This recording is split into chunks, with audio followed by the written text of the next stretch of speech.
of the greatest threats we face is the Musk, the Trump administration, and their loyalists, Kristi Noem. Today, as we think about where we are as a nation, frankly, we are less safe than we were on January 19th. And as we know, fascism always demands a public enemy. See, in order to erode our civil rights, undermine the rule of law, and desensitize us, their acts of dehumanization, authoritarians create a public enemy. In this moment, they decided that immigrants will be that scapegoat. By scapegoating, the Trump administration has tried to make immigrants the big, major public enemy. They tried to convince us that the problem isn't their abuses of power, but the problem isn't the influence of dark money in our politics, but the problem isn't them and these multinational corporations and the ways that they continue to dehumanize people. It's immigrants. And at the end of last week, a number of us went back to the border. This time I was in the Tijuana-San Diego border.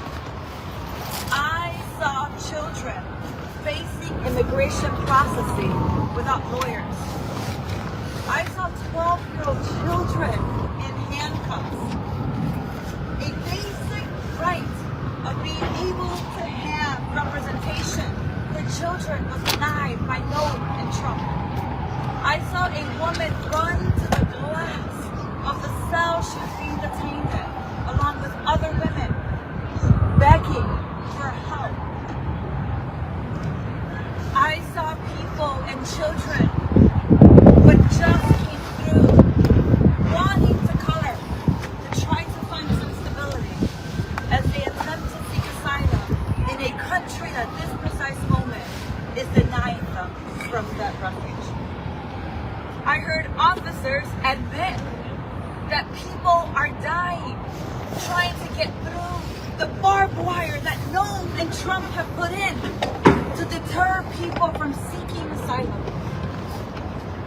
And it is unconscionable to us that in their short time in office, the Trump administration and Noem have abused the power of the Department of Homeland Security to pursue a campaign of persecution, of mass incarceration, and deportation.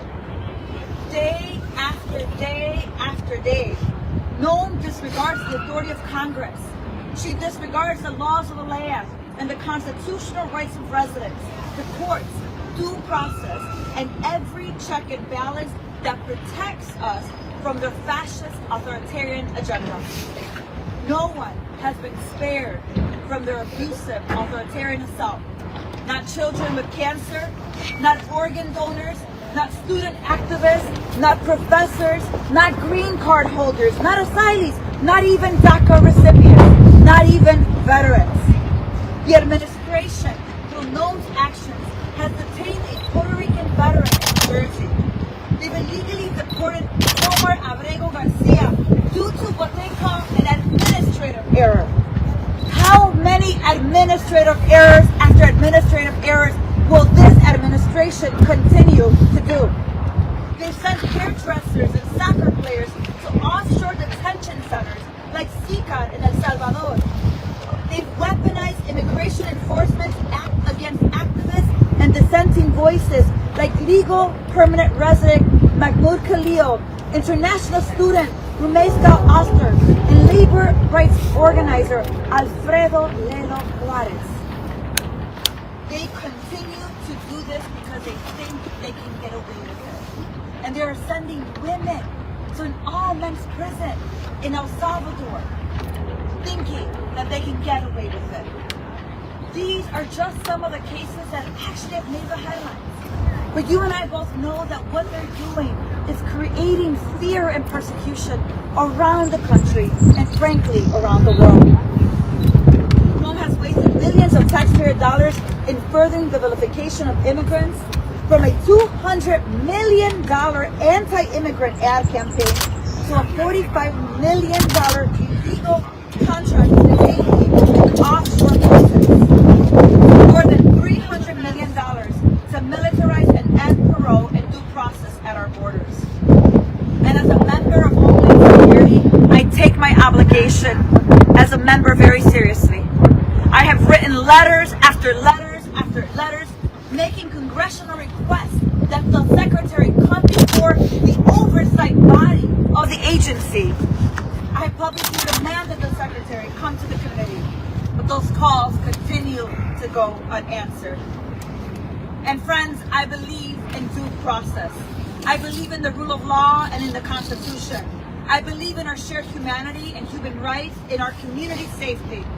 I believe in our democracy, despite of the fact that Secretary Noem, Donald Trump, and Elon Musk are doing everything to destroy it.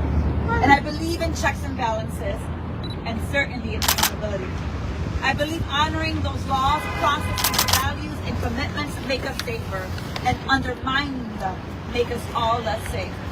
And because I believe in these things, I cannot let Noem continue to violate our rights, undermine due process, and misuse our resources.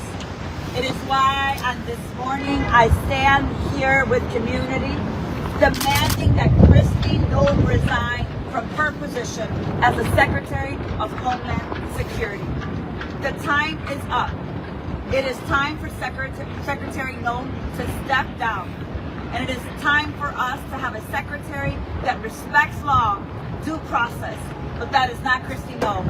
And it is why, as a member of Homeland Security, I publicly demand that she step down, and she step down now. With me today are a number of advocates and also other members of Congress who understand how critical this moment is today. And it is why it is my honor to present to you one of my colleagues, a mentor, a champion, and a mover for justice, Congresswoman Delia Ramirez. Thank you, Congresswoman Ramirez, for calling us together at such a critical moment. Let us talk about what we have seen in just few months of this new Trump administration. Because anyone who claims to care about the Constitution should be terrified. Immigrants with no criminal record have been disappeared in the Central mega prison in El Salvador. No hearing, no notice, just gone. DHS has blamed so-called administrative errors to justify deportation without due process. They have picked up foreign students off the street and disappeared them simply for speaking out against U.S. foreign policy. And this administration has gone so far as to attempt to destroy our asylum system as we know it. Trump said he was only coming after criminals, but that was a lie. He is coming after all immigrants, period. And even said about sending U.S. citizens to El Salvador. Think about that. Think about that. It could happen to any one of us. The Trump administration is using the machinery of government to punish and silence. Every day they are chipping away at our most basic rights. It is not just that they don't care about due process. They seem to take pride in ignoring it. From day one, DHS has acted like the law doesn't apply to them. It is time for that to end. We need accountability from every participant in the mass deportation campaign. That is why Congresswoman Ramirez and I sent a letter today to Secretary of State Marco Rubio, demanding answers about transfers from the U.S. to Central, because we know this will not stop with immigrants, as Trump himself proved when he floated the idea of sending U.S. citizens to El Salvador the other day. Secretary Kristi Noem must come before Congress. She must answer for the chaos and cruelty we are seeing her watch and explain why her agency is treating due process like an inconvenience. The American people deserve answers, and we will not stop until we get them. Estamos aquí para denunciar el trato que están recibiendo personas indocumentadas que han sido indocumentadas y personas con estatus legal aquí en los Estados Unidos sin tener un proceso justo y dar explicaciones y presentar sus argumentos. Hoy el presidente Donald Trump, mientras estaba haciendo campaña,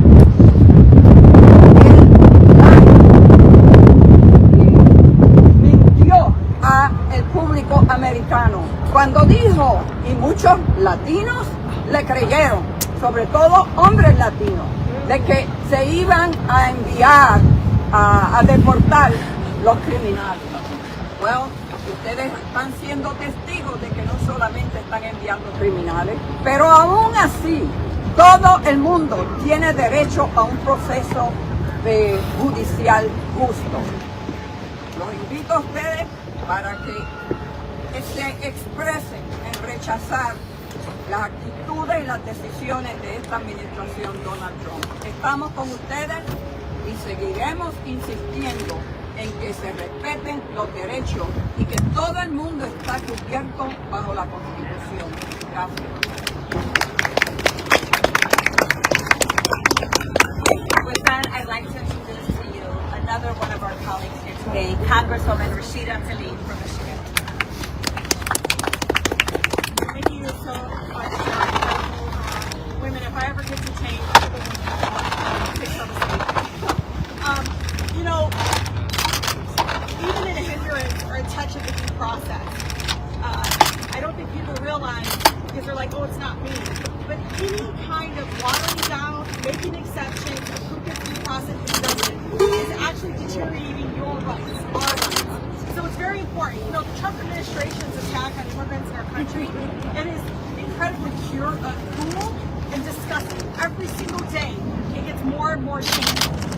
They are kidnapping people, sending them to prison camps in El Salvador, famous for torture post labor, family members and neighbors, many of which call our offices subtly, again, saying we're not sure they're late, fearful, living in complete fear that somebody in their family is next.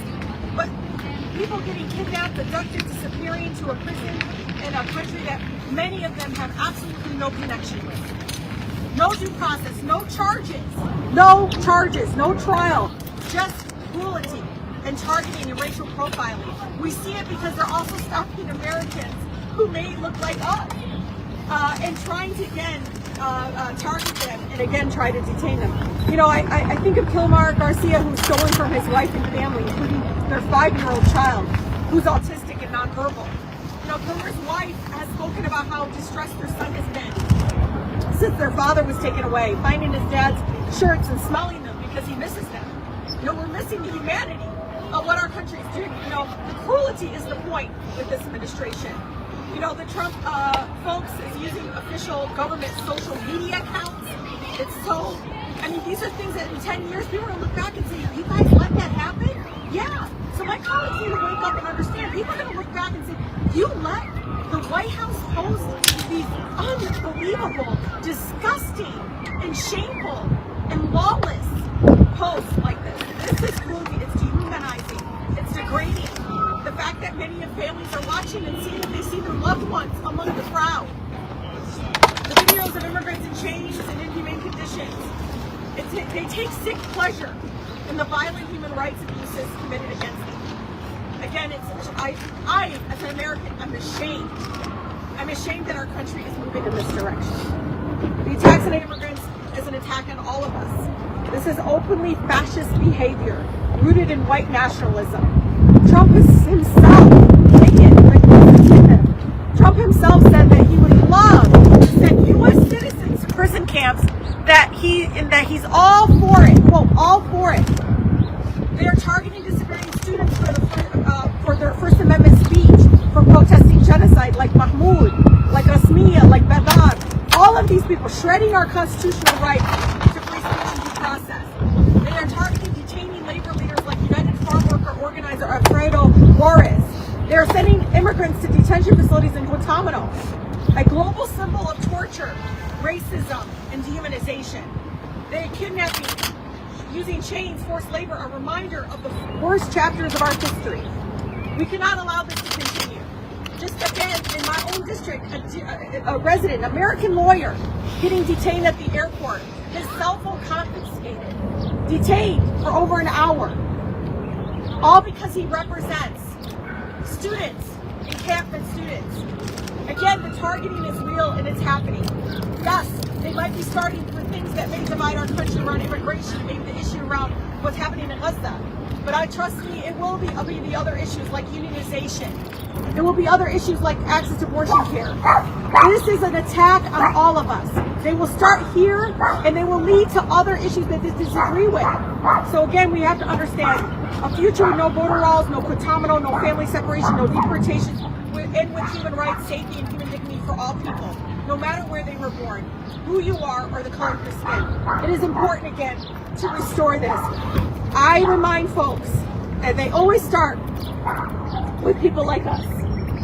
They end up, again, targeting community folks that never ever thought they would be sent, again, to places like this. But when they start with just some of us, and we are silent, it leads them to come to target all of us. And again, this is the time to speak up.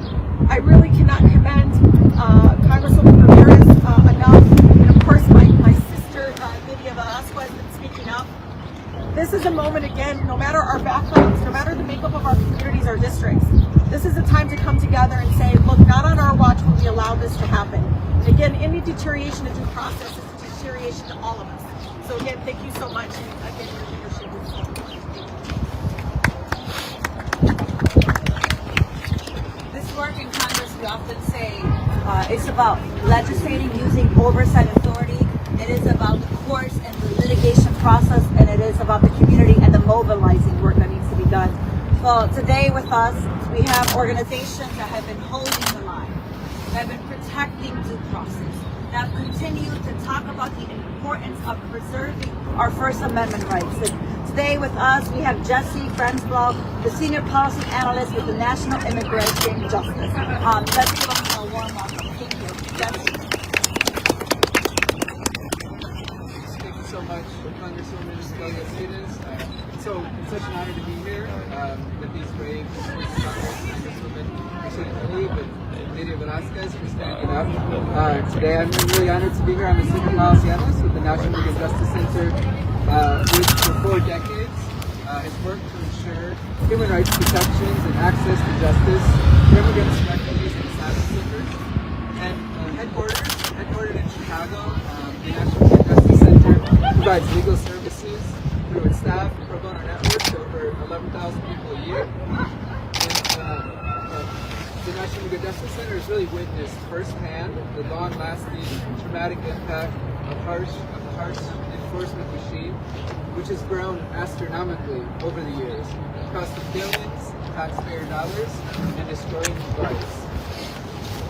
The U.S. operates the largest immigration detention machine in the world. It spends more public funds on immigration enforcement than ever before.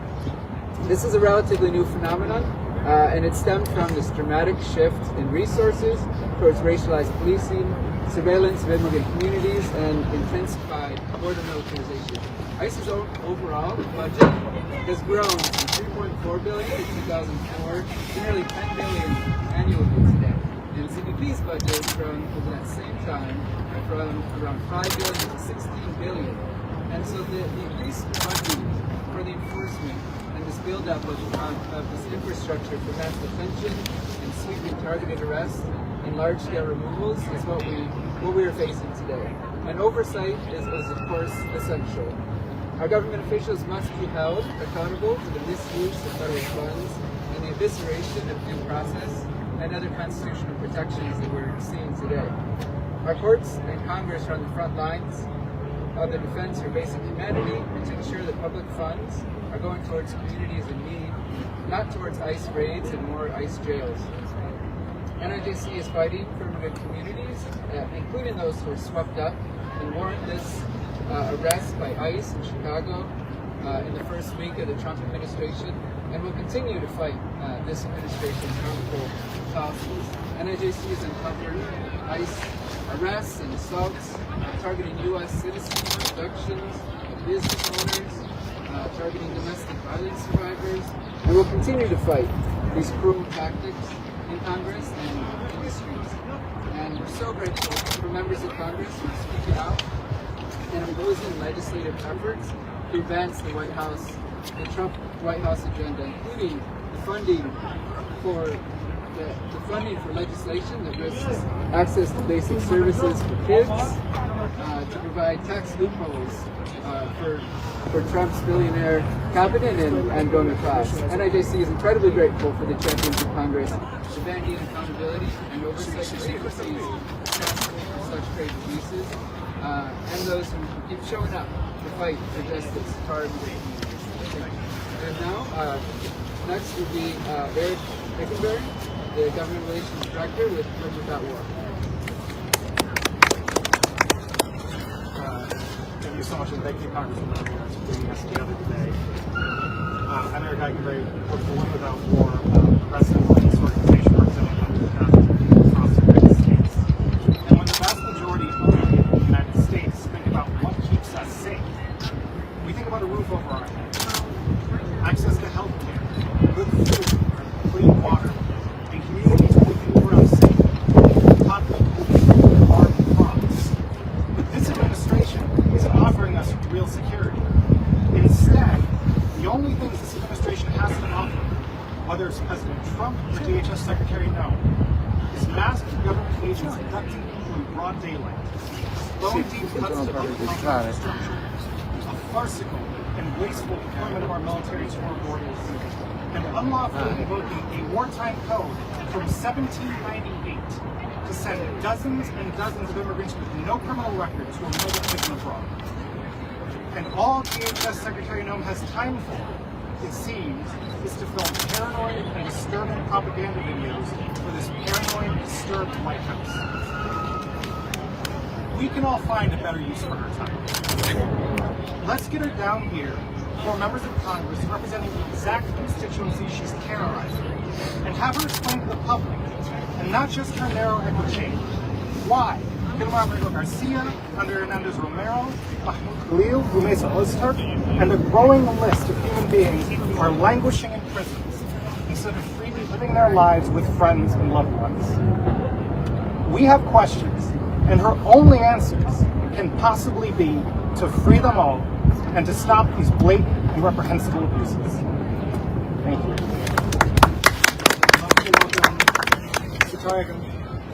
Satya Gandahari, the Advocacy Director of Detention Watch Network.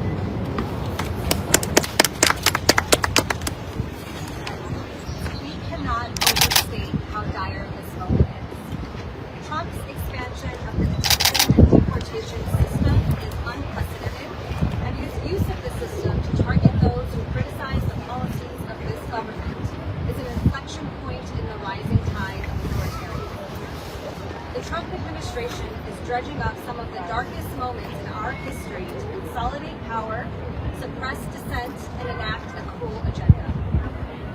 It cannot be ignored that immigration detention is a key component of Trump's plans to target immigrant communities and to suppress political opposition. For decades, directly impacted people, government oversight agencies, media outlets, and advocates have documented inhumane conditions, mistreatment, and abuse at the immigration detention centers across the country. We have been sounding the alarm for years that immigration detention is wholly unnecessary, rife with systemic abuse, and completely arbitrary. This administration has further weaponized the system to target not just immigrant communities and activists, but any political opposition, to silence people and to spread fear in our communities. If fully realized, Trump's multi-layered detention expansion plan will triple the system that has been proven again and again to be inherently inhumane and even deadly. Over the last weeks, we are increasingly hearing distressing reports about how conditions continue to deteriorate. And there have been at least 3 deaths in ICE custody since the inauguration alone. On top of expanding the immigration detention system domestically, Trump has shockingly partnered with the government of El Salvador to indefinitely imprison people unjustly deported from the U.S. in one of El Salvador's most notorious and abusive megaprisons. The administration is indiscriminately deporting people without even a semblance of due process, punishing and terrorizing communities for the sake of horrific photo ops, and as a propaganda tool. But let's be clear. These are the actions of an authoritarian regime attempting to maintain power by dividing us, vilifying and attacking some groups while pandering to others. In the end, the only winners will be the Trump administration and his billionaire allies. We won't accept this outcome, and we cannot afford for our elected leaders to remain silent. That's why I am so grateful to the Congresswoman today. But we call on all our elected leaders. They can't be immobile or worse, complicit in this. People's lives are in jeopardy, and Congress has choices too. Instead of continuing to bankroll Trump's cruelty and giving him the power to act with impunity, Congress must reject funding for detention and deportation and instead invest in critical programs that support everyone's well-being and respond to the real needs of the American public while vigorously defending the rights of those who are politically targeted, including immigrants who are valued and vital members of our community. I have the pleasure of introducing my colleague, Maureen Shaw, Director of Government Affairs at the ACLU.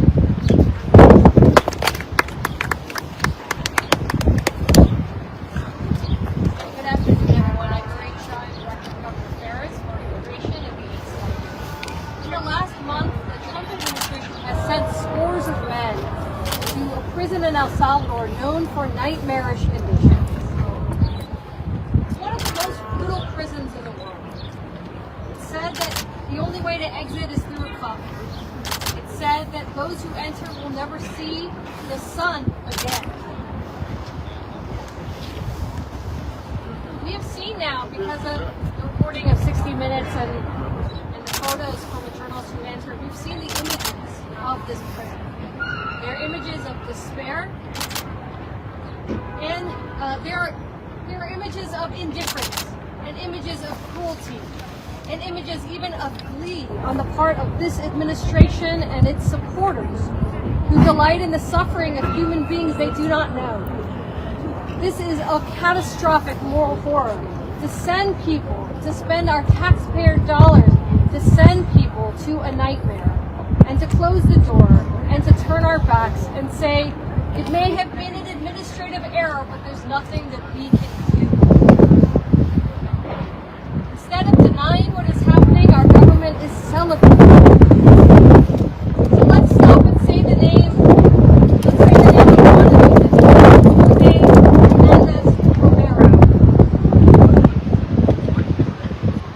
He is a gay makeup artist.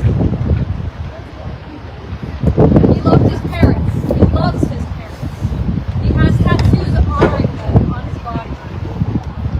And according to 60 Minutes, when he was there, he cried out for his parents. He prayed. He shouted for his mother. And yet our government turns our back on him. I'm here on behalf of the ACLU. Last night, the Supreme Court vacated the TRO, the order, in our case, filed with Democracy Forward. But it underlined that people sent to El Salvador under the Alien Enemies Act must be given notice. They must be given judicial review. That's an important victory.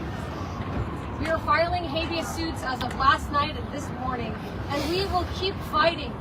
We will keep fighting because this moment of horror is one that cannot go unanswered. It must be checked. We applaud the leadership of Congresswoman Ramirez and of her colleagues who are calling out with disgust, with righteous disgust, what is happening in this moment, and we will continue to fight alongside many others around the country. Thank you so much. And I'm going to introduce now Yumna Rizvi, the Senior Policy Analyst at the Center for Victims of Torture. Thank you, Representative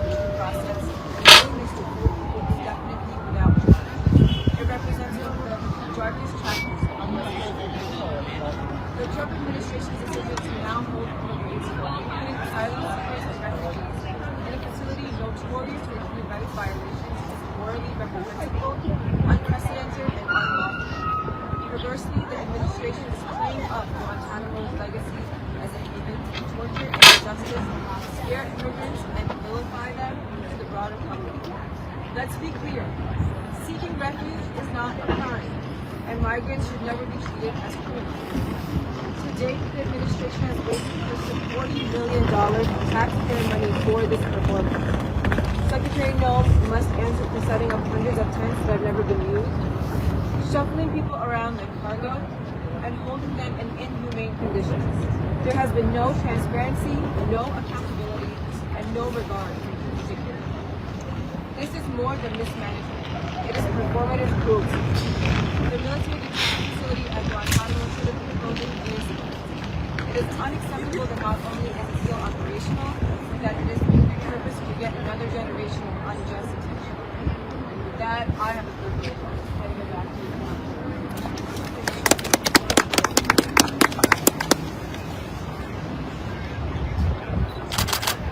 A catastrophic, horrific moment is what we're living. Imagine your son having a tattoo with your name on it.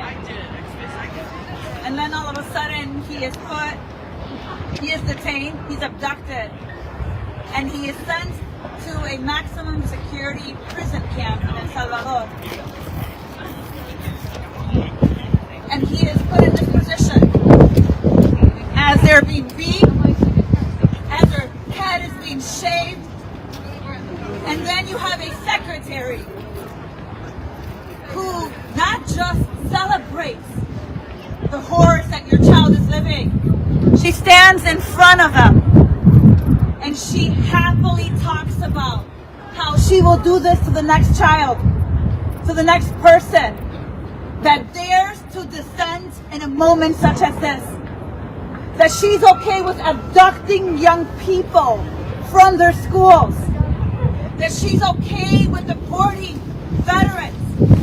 That she's okay to send people to El Salvador, to Guantanamo Bay, women who are coming to this country fleeing the worst of the worst persecutions in Asia or in Africa or in other parts of the world, that they'll send them to Colombia or Panama with no due process.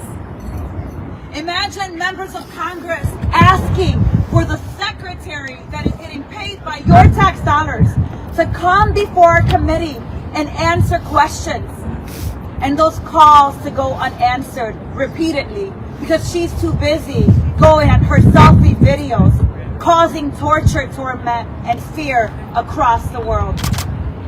Well, Secretary Noem, enough is enough. What you are doing is unconscionable, it's illegal, and it is criminal. The entire administration is testing us. They are asking, how much can we get away with? How far can we go? Well, this morning we say enough is enough. It hasn't even been 100 days, but the limit has been exceeded. And it is why we say enough of the violations of our rights, enough disregarding our courts, enough of the wannabe dictators, enough of the administrative errors, enough of the overreach. Just enough. There is no end to how they'll abuse and how far their abuse will go. But I'm going to be honest with you.